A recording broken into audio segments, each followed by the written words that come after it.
Hello everyone. So welcome to our YouTube channel. We are starting with chemistry for NDA. So let's start. As we look at our surroundings, we see a large variety of things with different shapes, size and textures. Everything in this universe is made up of material which scientists have named matter. सबको पता है matter क्या होता है? चलो starting से start कर लेते हैं कि आपके सराउंडिंग में आप काफ़ी चीज़ें देखते हो, जैसे कि जो डिफरेंट शेप्स की होती है, साइज़ की होती है, डिफरेंट टेक्सचर्स की होती है, और इस यूनिवर्स में हर चीज़ मटेरियल से बनी है, जिसे साइंटिस्ट ने क्या बोला? मैटर। तो मैटर होता क्या है? Matter is anything that has mass, occupies space and can be felt by our one or more sense organs is called matter. Matter simply वो है कोई भी चीज़ जिसका कोई मास है, कोई स्पेस ऑक्यूपाई कर रहा है, या उसको हम फील कर सकते हैं। किससे फील कर सकते हैं? अपने कोई भी सेंस ऑर्गन से। That is known as matter. अब मैटर की बेसिकली 5 फिजिकल स्टेट्स होती हैं। Matter is found in 5 physical states, that is solid, liquid, gas, plasma and Bose Einstein condensate. Out of 3, which are most common, that is solid, liquid, gas are most common. हमें पता है, हमने solid के बारे में बहुत पढ़ा है, लिक्विड के बारे में भी पढ़ा है और गैस के बारे में पढ़ा है, लेकिन शायद हमें प्लाज्मा और बोस-आइंस्टाइन के बारे में नहीं पढ़ाया जाता. ठीक है, तो उसके बारे में भी डिस्कस करेंगे. पहले स्टार्ट करते हैं सॉलिड से. दे have a fix shape, volume and high density. उनकी फिक्स शेप होती है, हाई डेंसिटी होती है, वॉल्यूम होती है, फिक्स वॉल्यूम होती है. सबको पता है, ये हमेशा से पढ़ाया जाता है आपको. ठीक है, तो नेक्स्ट बोला है the particles in solids are closely packed and held in rigid position. जो सॉलिड्स के अंदर पार्टिकल होते हैं वो क्लोजली पैक होते हैं. बिल्कुल पता है, मतलब जो उसके पार्टिकल्स हैं सॉलिड के, वो बिल्कुल एक दूसरे से अटैच जैसे होते हैं, तो हम क्या कहते हैं? वो बहुत क्लोजली पैक्ड हैं.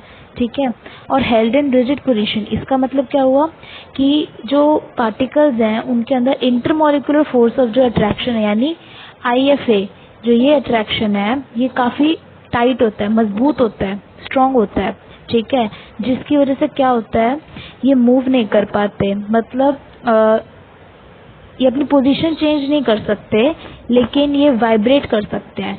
अपनी मेन पोजीशन से हल्का फुल्का वाइब्रेट कर जाते हैं. ठीक है, तो नेक्स्ट बोला है दे कैन बी ट्रू और क्रिस्टलाइन, मतलब having ordered arrangement of constituent particles to a large distance. अब इसने डिस्कस कर ली एक बात. क्या डिस्कस कर ली? कि what are true crystalline, I mean true solids और क्रिस्टलाइन सॉलिड्स. ठीक है, इनको हम ये क्यों बोलते हैं? हम इसलिए बोलते हैं, ये दो तरीके के सॉलिड्स होते हैं, अमॉर्फस और क्रिस्टलाइन. ठीक है, अब क्रिस्टलाइन की प्रॉपर्टीज क्या होती है? पहले क्रिस्टलाइन की प्रॉपर्टीज ये होती है कि अगर आप उसको कट कर रहे हो, अगर कोई भी क्रिस्टलाइन सॉलिड है और उसको आप कट कर रहे हो, तो उसके शार्प एजेस आते हैं. शार्प एजेस का मतलब, सिंपल से एग्जांपल ले लो, कोई मेटल आप कट कर रहे हो तो वो आपको दोनों तरफ से या चारों तरफ से जितनी भी उसकी साइड्स हैं वो आपको सॉफ्ट ही मिलेगा, शार्प एजेस मिल रहे हैं. ठीक है, और वहीं अमॉर्फस सॉलिड ले लो, उसकी इरेगुलर कटिंग होती है, मतलब आप कहीं से भी कट कर लो वो रफ ही मिलेगा. ठीक है, नेक्स्ट क्रिस्टलाइन का जो पॉइंट होता है ये है कि शार्प मेल्टिंग पॉइंट होता है. मतलब अगर आयरन एक पर्टिकुलर टेम्परेचर पे मेल्ट कर रहा है तो वो उसी टेम्परेचर पे मेल्ट करेगा, लेकिन अमॉर्फस में क्या होता है, उसके पास एक रेंज होती है. सपोज कर लो 20 डिग्री से लेकर 40 डिग्री तक की रेंज है, तो इस रेंज के बीच में वो कभी भी मेल्ट हो सकता है. ठीक है, नेक्स्ट पॉइंट आता है इसका, जो मेन पॉइंट है अनाइसोट्रॉपिक और आइसोट्रॉपिक. जो क्रिस्टलाइन सॉलिड्स होते हैं वो अनाइसोट्रॉपिक होते हैं. अब ये थोड़ा कंफ्यूजिंग पॉइंट है, क्योंकि कहने का मतलब है जो अनाइसोट्रॉपिक है उसके अंदर क्या होता है. आपने बोल दिया कि क्रिस्टलाइन के अंदर अरेंजमेंट रेगुलर होती है. ये पॉइंट हम डिस्कस कर लेते हैं एक बार कि क्रिस्टलाइन के अंदर जो अरेंजमेंट होती है वो आपकी रेगुलर होती है. मतलब आप इधर से उसको देख रहे हो या दूसरी तरफ से देख रहे हो तो वो एक जैसे दिखेगा आपको. ठीक है, या फिर आप ये कह सकते हो कि अगर आपके पास AB पार्टिकल्स हैं, A और B आपके पास पार्टिकल्स हैं, उसके आप अरेंजमेंट कर रहे हो AB AB AB, तो वो आपको AB AB ही मिलेगी. ठीक है, ऐसे ही अरेंजमेंट हो रखी है उसकी. लेकिन जो अमॉर्फस होते हैं उनका कोई फिक्स पैटर्न नहीं होता, वो मिक्सचर्स होते हैं, उनका कोई फिक्स पैटर्न नहीं होता, इरेगुलर होती है उनकी अरेंजमेंट. ठीक है। तो इसी के साथ अनाइसोट्रॉपिक पे एक बार डिस्कस करते हैं कि जो अनाइसोट्रॉपिक होते हैं दैट सॉलिड्स जिनके आप किसी भी डायरेक्शन में चले जाओगे प्रॉपर्टी सेम शो नहीं करते वो, क्योंकि आपने ले लिया ए बी पार्टिकल ले लिया, ठीक है। आप लेफ्ट से राइट जा रहे हो, ठीक है, लेफ्ट से राइट जा रहे हो तो ए बी और ए बी मिल रहा है आपको, सेम अरेंजमेंट है, ये अरेंजमेंट रहेगी। लेकिन आप डाउन जा रहे हो यानी ऊपर से नीचे जा रहे हो तो ए के नीचे तो ए ही है, ठीक है ना, ए के नीचे तो ए ही आ रहा है। तो कहने का मतलब है कि एक डायरेक्शन में जा रहे हो तो उसकी प्रॉपर्टी अलग है, दूसरी डायरेक्शन में जा रहे हो तो उसकी प्रॉपर्टी अलग है, क्योंकि ऊपर वाली डायरेक्शन में जा रहे हो मतलब आप लेफ्ट टू राइट जा रहे हो तो आपको मिल रहा है A B A B A B, लेकिन आप ऊपर से नीचे आ रहे हो तो आपको मिल रहा है ए, तो ऑब्वियसली प्रॉपर्टीज डिफरेंट हुई, ठीक है। तो इसका मतलब कहने का मतलब यह है कि इसकी रेगुलर अरेंजमेंट होती है, रेगुलर अरेंजमेंट होती है यानी पैटर्न फॉलो करता है, लेकिन ये अनाइसोट्रॉपिक है। अनाइसोट्रॉपिक इसलिए है क्योंकि इसकी जो थ्रू आउट प्रॉपर्टी है वो सेम नहीं रहती, डिफरेंट डायरेक्शन में डिफरेंट प्रॉपर्टीज मिलती है, ठीक है। और अमॉर्फस में क्या होता है, डिफरेंट डायरेक्शंस हैं लेकिन प्रॉपर्टीज सेम है। अब देखो मिक्सचर्स ले लिया आपने, ठीक है, एग्जाम्पल से डिस्कस करते हैं। एक सॉल्यूशन है आपके पास, ठीक है, शुगर सॉल्यूशन है, उसके अंदर आपके पानी होता है और चीनी है, ठीक है, सिंपल है। तो अब ये जो सॉल्यूशन है ये थ्रू आउट सेम ही रहता होगा कि मान लो अगर आप ऊपर से देख रहे हो, नीचे से देख रहे हो, कहीं से भी टेस्ट कर रहे हो, कुछ भी कर रहे हो, तो अमाउंट तो वही है। मतलब ये तो नहीं है कि एक साइड में जा रहे हो तो शुगर मिल रही है, दूसरी साइड जा रहे हो तो वाटर मिल रहा है या प्रॉपर्टी डिफरेंट हो गई, ऐसा कुछ नहीं होता, मिक्सचर है सेम रहेगा। तो वैसे ही जो सॉलिड मिक्सचर होता है उसकी जो प्रॉपर्टी है वो थ्रू आउट सेम रहती है हर डायरेक्शन में, डिफरेंट डायरेक्शन में। आप लेफ्ट टू राइट जाओ, आप अप टू डाउन जाओ, आपको सेम मिलेगी, क्योंकि है तो वो इरेगुलर अरेंजमेंट ही, तो उसका आप क्या वो कर सकते हो, सिंपल ही रहेगा वो। ऊपर से नीचे जा रहे हो, लेफ्ट टू राइट जा रहे हो, इरेगुलर है, वही सेम प्रॉपर्टीज मिलेगी, वही सेम मिक्सचर्स हैं तो सेम ही प्रॉपर्टीज मिलेगी, ठीक है। तो इसमें यही लिखा है कि लाइक मेटल्स और अमॉर्फस और pseudo solids having short arrangement of constituent particles like non-metals, glass, most of the polymers etc. Examples दे दिए और कुछ नहीं है, ठीक है। नेक्स्ट ये क्या बोल रहा है कि लिक्विड के बारे में बता रहा है, they have a fixed volume but no fix shape. Volume उनकी फिक्स होती है, सिंपल है, पढ़ा होगा आपने कि एग्जाम्पल ले लो, ग्लास में पानी है, ठीक है, अब वो पानी बढ़ तो नहीं जाएगा, अगर आप उसको किसी और कंटेनर में रख देते हो उतना ही पानी रहेगा जितना वो एक गिलास में था, वॉल्यूम तो सेम रही है, ठीक है, बस यही है। फिक्स शेप नहीं होती, कंटेनर में डाल रहे हो कंटेनर की शेप ले ली, किसी और चीज में डाल रहे हो उसी की शेप ले ली, ठीक है। मॉडरेट हाई डेंसिटी, सिंपल है, डेंसिटीज हाई होती है, ओके। नेक्स्ट पॉइंट है the particles in liquid are loosely packed and free to move. अब जो लिक्विड के अंदर पार्टिकल्स हैं वो सॉलिड से एटलीस्ट लूजली पैक्ड होते हैं, मतलब उनके पास इतनी स्पेस होती है कि हाँ वो मूव कर सके, ठीक है। और जिनकी थर्मल कंडक्टिविटी होती है वो डिक्रीज करती है, किसके साथ डिक्रीज करती है, विद टेम्परेचर राइज, मतलब जब टेम्परेचर में राइज हो रहा है यानी टेम्परेचर बढ़ रहा है तो थर्मल कंडक्टिविटी डिक्रीज हो रही है, और ये एक एक्सेप्शन है वाटर के साथ, ठीक है, with exception of water. Next है gas, they have neither a fixed shape nor a fixed volume and have a very low density। ना तो उनकी फिक्स शेप होती है ना फिक्स्ड वॉल्यूम होती है, लेकिन एक लो डेंसिटी होती है। तो जो पार्टिकल्स होते हैं गैस के अंदर आर वाइडली स्पेस्ड, तो ये बहुत स्पेस में होते हैं, ठीक है।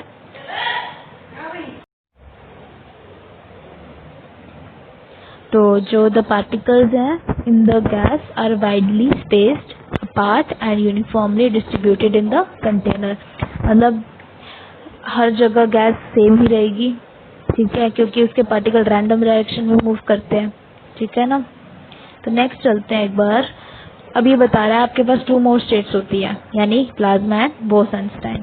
तो प्लाज्मा की एक सिंपल सी डेफिनेशन है, सिर्फ यही, इसके प्लाज्मा के बारे में कुछ ज़्यादा पूछा नहीं जाता, सिंपल सा होता है कि द स्टेट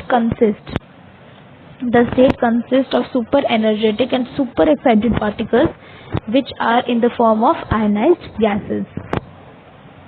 क्या मतलब हुआ इसका कि देखो जो आपकी सिंपल गैसेस है, ठीक है, कोई आपको I2 की फॉर्म में मिल रही है, कोई H2 की फॉर्म में मिल रही है, यानी मॉलिक्यूलर फॉर्म में मिल रही है, ठीक है, ज़्यादातर मॉलिक्यूलर फॉर्म में होती है।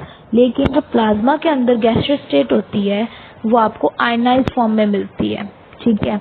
और इनको सुपर चार्ज इसलिए बोला जाता है क्योंकि अगर ये चार्ज नहीं होंगे तो ये नॉर्मल गैसेस हो जाएंगी, इसलिए इनके पास चार्ज बहुत ज़्यादा होता है और इसीलिए इनको क्या बोलते हैं हम, सुपर एनर्जेटिक और सुपर एक्साइटेड पार्टिकल्स, ठीक है। फिर आगे लिखा है due to the presence of plasma. अब प्लाज्मा की प्रेजेंस की वजह से सन और स्टार्स ग्लो करते हैं। सिंपल फैक्ट है कि सन और स्टार्स ग्लो करते हैं, ट्यूबलाइट में भी इसी का काम होता है प्लाज्मा का, ठीक है।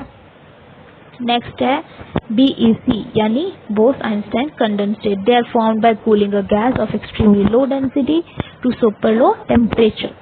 कोई भी आपने गैस ले ली, कोई भी गैस जिसकी बहुत ही ज़्यादा लो डेंसिटी है, एक्सट्रीमली लो डेंसिटी है, उसको आप ठंडा कर रहे हो तो क्या बोला है इसने, they are formed by cooling a gas. एक गैस को कूल डाउन कर रहे हो आप एक्सट्रीमली, उस गैस को जो बहुत ही ज़्यादा लो डेंसिटी पे है, टू सुपर लो टेम्परेचर, वो भी सुपर लो टेम्परेचर पे, यानी बहुत ही कम टेम्परेचर पे। सिंपल सी डेफिनेशन है, बहुत कुछ नहीं पूछा जाता है इनके बारे में, तो इतना काफ़ी है लर्न करना। नेक्स्ट चलते हैं प्रॉपर्टीज ऑफ मैटर। अब प्रॉपर्टी मैटर की सबने पढ़ी है, डेंसिटी, कंप्रेशन, थर्मल एक्सपेंशन, एक बार इनको स्टडी कर लेते हैं क्या होता है। अब जो डेंसिटी है, it is the measure of relative heaviness of objects having constant volume and is defined as mass per unit volume. Mathematically it can be written as mass upon volume which is equal to density. ग्राम पर millilitre इसकी units हो जाएंगी। कुछ नहीं है, सबने पढ़ा है कि density is equal to mass upon volume, बस इसी को आपने डेफिनेशन में कन्वर्ट कर दिया है, relative heaviness upon constant volume, ठीक है।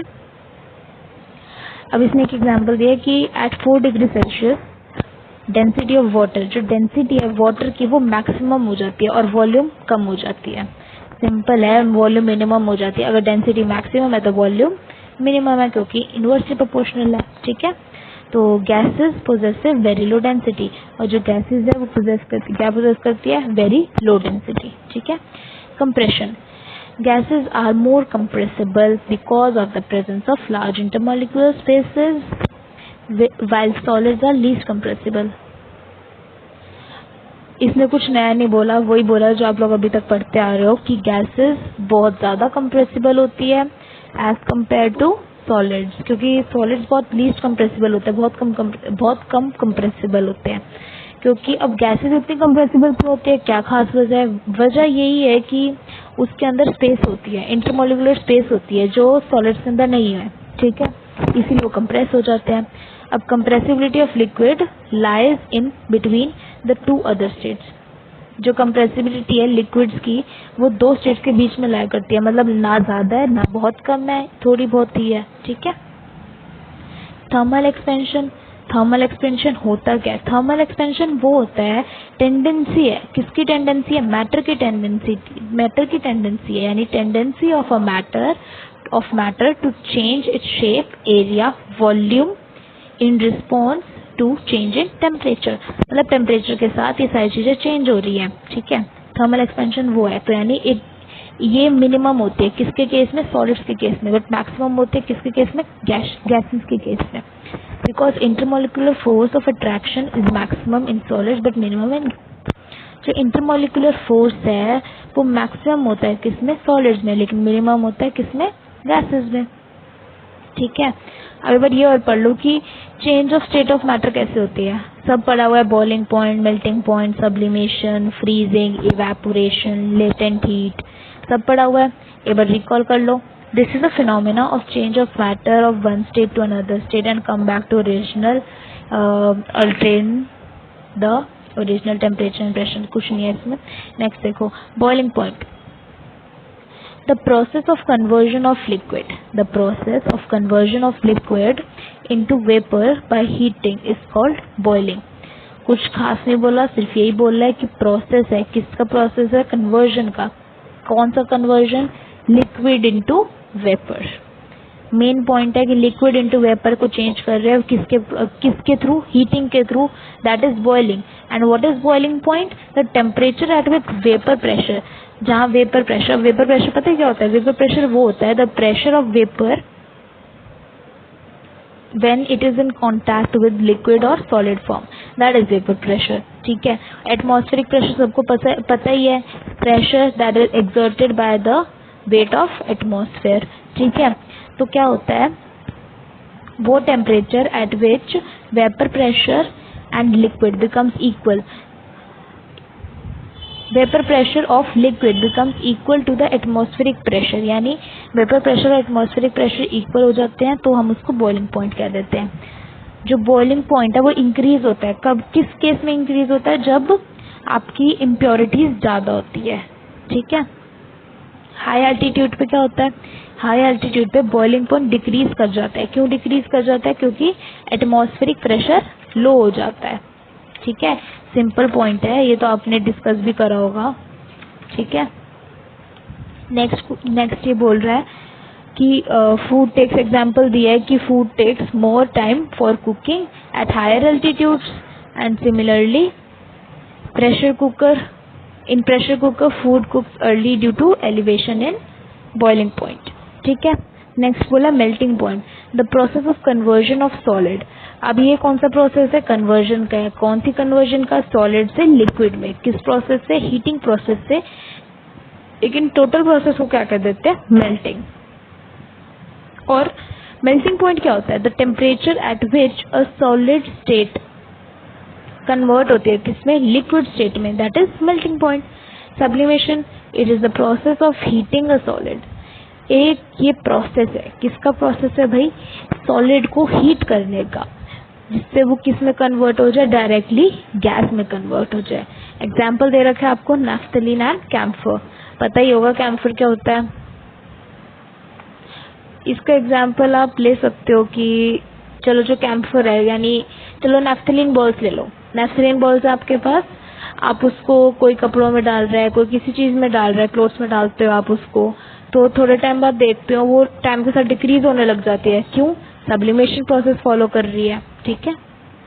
Freezing, it is the process of conversion of liquid into solid at its freezing point.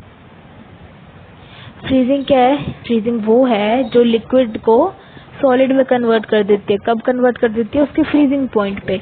And melting is the process of conversion of solid into liquid at its melting point. ये अभी हमने ऊपर पढ़ा है कि melting point क्या होता है. ठीक है. Evaporation, evaporation is simply that it is the process of conversion of liquid into vapor at any temperature. किसी भी टेम्परेचर पे लिक्विड को वेपर में चेंज करना. while boiling is conversion of liquid into vapor at its boiling point. देखो simple difference बता रहे हैं आपको कि बॉइलिंग पॉइंट में और इवेपोरेशन में फ़र्क क्या है. इवेपोरेशन वो है जो लिक्विड को वेपर पे चेंज करता है किसी भी टेम्परेचर पे, लेकिन जो बॉइलिंग है वो क्या है? वो लिक्विड से वेपर को वेपर में चेंज कर रहा है, लेकिन सिर्फ बॉइलिंग पॉइंट पे. ठीक है. तो इवेपोरेशन कॉज करती है, क्या कॉज करती है? कूलिंग कॉज करती है. पढ़ा ही आपने. अगर आप एसीटोन डाल रहे हो हाथ पर तो वो इवेपोरेशन का प्रोसेस माना जाता है, क्योंकि वो टाइम के साथ अपने आप उड़ जाता है. ठीक है.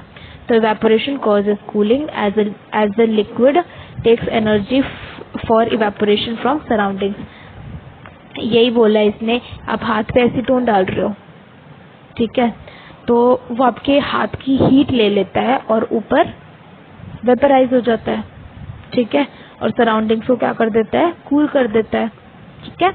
लेटेंट हीट क्या होता है? When heat is supplied to a body. Heat supply हो रही है किसको? बॉडी को सप्लाई हो, कोई भी body, either at its melting point, या तो उसके मेल्टिंग पॉइंट पे या बॉइलिंग पॉइंट पे. The temperature of the body does not change. Body का टेम्परेचर चेंज नहीं होता. इन दिस कंडीशन, इस कंडीशन में heat supply to the body is used up in changing its state. ये कब यूज हो जाती है? इस स्टेट में ये जो है हीट सप्लाई हो रही है बॉडी को, ये यूज हो जाती है, किस में यूज होती है, स्टेट चेंज करने में, और इसी को हम क्या कर देते हैं, लेटेंट हीट। अब लेटेंट हीट को हम L से रिप्रेजेंट करते हैं and it is equal to quantity of heat upon mass, that is Q upon M। L is equal to Q upon M and SI unit is joule per kg। ठीक है, थोड़ा सा ये topic भी कर लेते हैं कि क्लासिफिकेशन ऑफ मैटर्स। ठीक है, on the basis of chemical composition, matter is classified in the following manner, that is elements. The term element was first used by Robert Boyle in 1661. Simple है, याद रखने वाली चीज है कि रॉबर्ट बॉयल ने फर्स्ट टर्म एलिमेंट डिस्कवर किया था। These are the simplest form of matter and therefore cannot be split into simpler substances by any physical or chemical methods. Example: sodium, iron, mercury, etc. There are 118 elements known at present, out of which 98 occur in nature, while the remaining elements have been prepared artificially. Simple है, इसमें कुछ समझाने वाली चीज़ नहीं है, बस इसने बोला है कि 118 एलिमेंट्स है जिसमें से 98 नेचर के हैं और बाकी इन्होंने खुद प्रिपेयर करे हैं, यानी आर्टिफिशियली प्रिपेयर करे गए हैं। Compounds, these are made up of 2 or more elements combined in a fixed ratio. Compounds क्या होते हैं, ये वो होते हैं जो 2 या 2 से ज़्यादा एलिमेंट्स के बने हुए होते हैं जो कंबाइन करी जाती है, किसमें, फिक्स्ड रेशियो में। ठीक है, and a compound can not be separated into components by physical method. Compound वो है जो सेपरेट नहीं किया जा सकता कंपोनेंट्स में कोई भी फिजिकल मेथड से।